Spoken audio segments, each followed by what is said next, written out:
আসসালামু আলাইকুম, আশা করি সবাই অনেক অনেক ভালো আছেন। আজকে হলো গিয়ে আমাদের পিন্টারেস্ট অ্যাফিলিয়েট মার্কেটিং কেস স্টাডির শেষ পর্ব।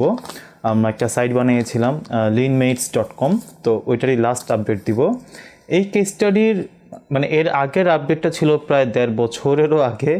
মাঝখানে অনেকে আমাকে আপডেট দিতে বলেছিলেন, একটা কারণে আমি আপডেট দেই নেই। সব কিছু আজকের ভিডিওতে আমি বলবো কেন আপডেট দেই নেই বা এই সাইটের এখন কী অবস্থা, সব কিছু আপনাদের জানাবো আজকের এই আপডেটে। তো ফার্স্ট এই সাইটটার অবস্থা নিয়ে কথা বলার আগে আমি বলে নিই, আমি সাইটটা সেল করে দিয়েছি রিসেন্টলি। তো সাইটটা কেন সেল করলাম, আমি এটার যে দাম হওয়ার কথা ছিল তার চেয়ে অনেক কম দামে আমি সেল করছি, লাইক 1/4 দামে আমি সেল করছি, যে দাম অ্যাকচুয়ালি হওয়া উচিত ছিল সেটার। তো কেন আমি এটা করলাম আর কেন আমি আপনাদেরকে এই কেস স্টাডি অনুসারে একটা সাইট করার জন্য নিরুৎসাহিত করব, এই সবগুলো ব্যাপার নিয়ে কথা বলবো। তো ওইগুলো বলার আগে ফার্স্টে আমি একটু সাইটের যে ডিটেলসগুলো সেগুলো একটু বলি, কত টাকা পাইলাম, কত খরচ হইলো, এবার বল আমার এই কেস স্টাডি করে লাভ হয়েছে কি হয়নি, এই সব কিছু। তো আমি এখানে জাস্ট লেখা রাখছি ইনফরমেশনগুলো যাতে বলতে পারি আপনাদেরকে। আমি সাইটটা শুরু করেছিলাম মার্চের 26 তারিখ 2020 সালে। সো ইন দ্যাট সেন্স প্রায় 2 বছর পার হয়ে গিয়েছে, মোটামুটি 21 মাস পর আমি সাইটটা সেল করে দিছি। তো এই 21 মাস নিয়ে আমরা কথাবার্তা বলবো।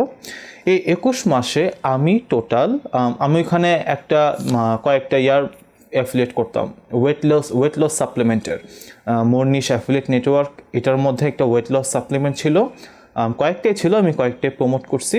তো আমি এই 21 মাসে টোটাল 31টা ওয়েট লস সাপ্লিমেন্ট আমি সেল করতে পারছি। ওই 31টা সেল করে আমি টোটাল ইনকাম করেছি $908।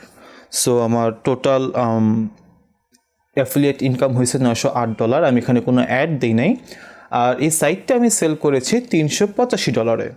সো টোটাল মিলে হয় $1293, যেটাকে আমি যদি একটু বাংলায় কনভার্ট করি মোটামুটি 1,10,000 টাকা হয়।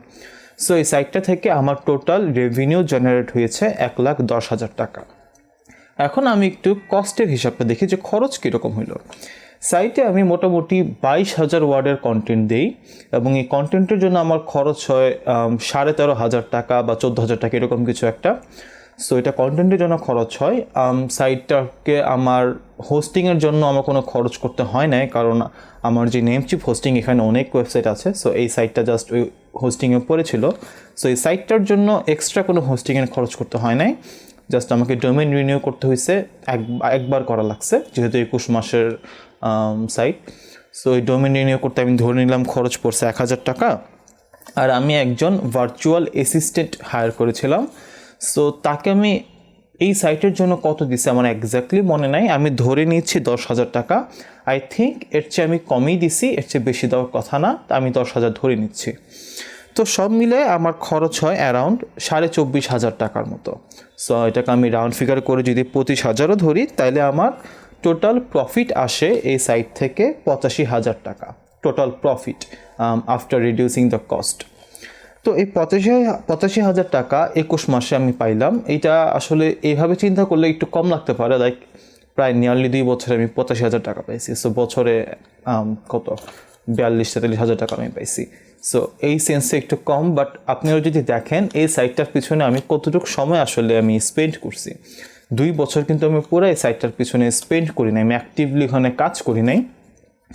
আমি সর্বোচ্চ 50 ঘন্টা কাজ করছি সাইটটার পিছনে অ্যাক্টিভলি এই 2 বছরে। তো আমি যদি 50 ঘন্টা দিয়ে হিসাব করি, আই থিঙ্ক আর অনেক কম কাজ করছি। এটাকে আমি তেমন গুরুত্বই দিই নাই, জাস্ট ফালায় রাখছিলাম ম্যাক্সিমাম সময়। লাস্ট 1.5 বছর এটা আমি ধরেও দেখিনি এই সাইট কী অবস্থা না অবস্থা। তো যাই হোক, আমি তাও 50 ঘন্টা ধরলাম। এই 50 ঘন্টা যদি আমি হিসাব করি, তাহলে হিসাবে দেখা যায় প্রতি ঘন্টায় আমি এই সাইটে যে প্রতি ঘন্টা স্পেন্ড করার জন্য আমি 1,000 টাকারও উপরে পাইছি প্রফিট। সো সেই হিসেবে কিন্তু জিনিসটা খারাপ না, বেশ ভালোই যদি আমি ঘন্টাতে কত ইনকাম করছি ওইভাবে আমি হিসাব করি। So in that sense the case study is successful, এটাতে আমার ভালো ইনকাম হয়েছে। আই হোপ আপনাদেরও এটা কাজে আসছে, একটা ভালো জিনিস আপনারা দেখতে পারছেন। বাট তারপরেও কেন আমি এই কেস স্টাডিটা ফলো করতে না করব, আমি কেন আপনাদের না করব পিন্টারেস্ট বেসড একটা সাইট বানাতে? এর কারণ হলো গিয়ে মোটামুটি 2021 সালে আপনারা জানেন যে আমি একটা ভার্চুয়াল অ্যাসিস্ট্যান্ট হায়ার করে রাখছিলাম যে পিন্টারেস্টে এই সাইটটার প্রমোটের কাজ করতো। অ্যান্ড আমি তাকে মোটামুটি সব শিখাই দিয়েছিলাম যে কীভাবে কী করা লাগে, কী রুল ফলো করা লাগে, সব কিছু। কিন্তু তাও একদিন পিন্টারেস্ট আমার যে এই পিন্টারেস্ট অ্যাকাউন্টটা, এই সাইটের জন্য যে পিন্টারেস্ট অ্যাকাউন্টটা ছিল সেটা সে ব্লক করে দেয়, ডিলিট করে দেয়। তো আমি পিন্টারেস্টকে সাপোর্টে কথা বলি, তারা আমার সাথে কোনো যোগাযোগ করে নাই। সো এটা একদম স্প্যাম হিসেবে ডিলিট হয়ে যায়। আমি জানি না কেন তারা স্প্যাম হিসেবে ডিলিট করলো। আমার জানার মতো আমি এমন কিছু করি নাই, বা আমার যে অ্যাসিস্ট্যান্ট সে এমন কিছু করে নাই যেটা ডাইরেক্টলি তাদের কোনো রুল ভায়োলেট করে। সো ওই যে পিন্টারেস্ট ডিলিট করে দিল, এরপর থেকে এই সাইটের মেইন ট্রাফিক সোর্স ছিল কিন্তু পিন্টারেস্টই, আমার অন্য কোনো ট্রাফিক সোর্স ছিল না। কারণ এটাই ছিল এই কেস স্টাডির মূল ব্যাপার যে আমি গুগলকে টার্গেট করব না, আমি পিন্টারেস্টকে ট্রাফিক সোর্স হিসেবে টার্গেট করব। তো ওইটা ডিলিট করার পর কিন্তু মেইন ট্রাফিক সোর্সটা একদম কমে যায়। এরপর থেকে আমি সাইটটার প্রতি একদম আগ্রহ হারাই ফেলি এবং আমি এর জন্য কোনো আপডেট দেই নাই। আমার টার্গেট ছিল একদম সাইটটা আমি সেল করে দেবো, সেল করে আপনাদের আমি সব কিছু বলবো। তো আমি ফার্স্টে যখন সেল করতে চাচ্ছিলাম, আমি সাইটের সেলিং প্রাইস দিয়েছিলাম $1000 উপরে, অ্যারাউন্ড 1200-1500 কিছু একটা দিয়েছিলাম। বাট যখন পিন্টারেস্ট অ্যাকাউন্টটা ডিলিট হয়ে যায় তখন আমার জন্য এটা খুব বড় একটা সমস্যা হয়ে যায়, কারণ সাইটের যে মেইন ট্রাফিক সোর্স ওইটাই আমার নাই হয়ে যায়। তো এর কারণে আমাকে অনেক কম দামে সাইটটা সেল করা লাগে। এই যে আপনাকে বললাম, অ্যাকচুয়ালি আমি সেল করছি $450, বাট এই যে খরচ টরচ বাদ দিয়ে আমার ব্যাঙ্ক অ্যাকাউন্টে আসছে $385। তো সাইট সেল করে দিয়েছে এখন। সো এখন তো আর কোনো কিছু বলতে সমস্যা নাই। আমি এখন রেকমেন্ড করব না আপনাদেরকে এরকম একটা কেস স্টাডি করতে, কারণ আমি মনে করি না পিন্টারেস্ট আর আগের মতো আছে। একটা সময় পিন্টারেস্ট থেকে খুব ইজিলি ভালো অর্গানিক ট্রাফিক পাওয়া যেত যদি আপনি ভালো ভালো পিন দিতেন। এখন পিন্টারেস্ট রিসেন্টলি তাদের অ্যাড প্ল্যাটফর্মটা আরও সচল করছে ভালোভাবে। সো এখন দেখা যায় তাদের প্ল্যাটফর্মে অ্যাড না দিলে তারা পাত্তা দিতেছে না, তারা অর্গানিক রিচ খুব কমাই দিছে, বেসিক্যালি যেটা ফেসবুক করছে 4-5 বছর আগে। So any business point of view ব্যাপারটা ঠিক আছে, পিন্টারেস্ট তাদের বিজনেস দেখতেছে, তাদের রেভিনিউ দেখতেছে। বাট অ্যাজ অর্গানিক মানে অ্যাজ এ ইউজার, আমি মানে এসইও ইউজার বলা যায়, যে চাচ্ছে পিন্টারেস্ট থেকে ট্রাফিক তার সাইটে আনতে, ওই পার্সপেক্টিভ থেকে ব্যাপারটা ভালো না। সো ট্রাফিকের পরিমাণ কন্টিনিউয়াসলি কমে যাচ্ছিল। সো আমি আর এটাতে এত ফোকাস করি না এবং আমি মনে করি না আপনার এটা করা উচিত হবে। হ্যাঁ, আপনি করতে পারেন, বাট জাস্ট পিন্টারেস্টকে ফোকাস করে একটা সাইট বানায়েন না। নর্মালি আমরা যেরকম বানাই গুগলের জন্য বা অর্গানিক ট্রাফিককে টার্গেট করে যে সাইটটা বানাই ওইভাবেই বানান। অ্যান্ড গুগলের পাশাপাশি বা অর্গানিক ট্রাফিকের পাশাপাশি পিন্টারেস্টকে আপনি রাখতে পারেন আপনার একটা ট্রাফিক সোর্স হিসেবে, সেকেন্ডারি ট্রাফিক সোর্স হিসেবে, ওইভাবেই ঠিক আছে। বাট একদম প্রাইমারি সোর্স হিসেবে আমি বলবো না করতে। ব্যাপারটা রিস্কি, যে কোনো সময় পিন্টারেস্ট আপনার অ্যাকাউন্ট ডিলিট করে দিতে পারে কোনো যুক্তিসঙ্গত কারণ ছাড়া, এবং ডিলিট করলে আসলে আপনার বলার কিছু থাকবে না, কিছুই করার নাই। সো এই কারণে আমি এখন পিন্টারেস্টকে ফোকাস করে একটা সাইট বানাতে আমি না করব। বাট মজার ব্যাপার হলো পিন্টারেস্ট অ্যাকাউন্ট ডিলিট করার পরেও আমি কিন্তু আমার সাইটে ট্রাফিক পাইছি এবং সেলও পাইছি। দ্যাট মিনস আমার যে পিনগুলো ছিল ওগুলো সে ডিলিট করে নাই পিন্টারেস্ট, ওই পিনগুলো পিন্টারেস্টে ছিলই এবং ওইখান থেকে মানুষ এরপরে আমার সাইটে আসছে এবং মাঝে মাঝে আমি সেলও পাইছি। So that was good. এই সেলগুলোর কারণে মোটামুটি একটা রিজনেবল দামে আমি সেল করতে পারছি, গিভেন দ্যাট আমার কাছে পিন্টারেস্টের যে মেইন অ্যাকাউন্টটা ওইটাই ছিল না। সো এই হলো কি আমাদের পিন্টারেস্ট কেস স্টাডির সব আপডেট। আশা করি কেস স্টাডিটা আপনাদের ভালো লাগছে। ফুল কেস স্টাডিটা মোটামুটি প্রায় 21 মাস ব্যাপ্তি একটা কেস স্টাডি। অনেক কিছু শেখার আছে এখান থেকে, যদি মানে এমনিতে এন্টারটেনমেন্টের জন্য বেশ ভালো কেস স্টাডিগুলো।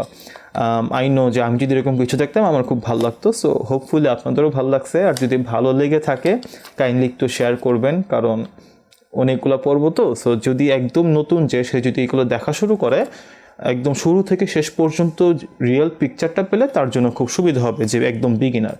সো যদি আপনি বিগিনার হয়ে থাকেন বা যদি আপনি কাউকে চিনেন যে একদম বিগিনার এই লাইনে আসতে চাচ্ছে, তার সাথে কেস স্টাডিটা শেয়ার করতে পারেন। আই থিঙ্ক তার খুব উপকার হবে। এই আজকের ভিডিও ভালো লাগলে লাইক করতে পারেন। সবাই ভালো থাকবেন, সুস্থ থাকবেন। আর আমি সামনে কোনো কেস স্টাডি শুরু করবো কিনা জানাতে পারেন, তাহলে চিন্তা করতে পারি শুরু করার। এই একটু ঝামেলা আছে বুঝছেন কেস স্টাডি শুরু করতে গিয়ে। লাইক আমি যদি একদম মানে কী বলবো, ভালোভাবে ফোকাস করে একদম বড় একটা সাইট বানাতে চাই, যখন আমি কেস স্টাডি করবো আমাকে সব কিছু এক্সপোজ করা লাগে, URL সব কিছু। তখন বাংলাদেশ থেকে অনেক ট্রাফিক সাইটে যায়, এবং আমার মনে হয় ওইটার কারণে গুগল একটু অন্যভাবে দেখে হয়তো বা সাইটটাকে। আমার পার্সোনাল ধারণা, আমার এটা কোনো মনে করেন টেস্টেড কোনো কিছু আমি বলতেছি না, আমার মনে হয় যে ব্যাপারটা একটু আর্টিফিশিয়াল হয়ে যায় তখন গুগলের জন্য। গুগল দেখে যে মানে একটা র্যান্ডম বাংলাদেশি কান্ট্রি থেকে অনেক ট্রাফিক আসতেছে, কিন্তু আমার টার্গেটেড ট্রাফিক সোর্স হলো গিয়ে ইউএসের বা ফার্স্ট ওয়ার্ল্ড কান্ট্রির। সো সেই ক্ষেত্রে একটা কনফ্লিক্ট দেখা যেতে পারে। তো তার জন্য আমি একটু আনইজি ফিল করি এখন কেস স্টাডি করতে। বাট আপনারা চাইলে আমি নর্মাল একটা সাইট শুরু করে আবার করতে পারি, সব আপনাদের ইচ্ছা। সবাই ভালো থাকবেন, আল্লাহ হাফেজ।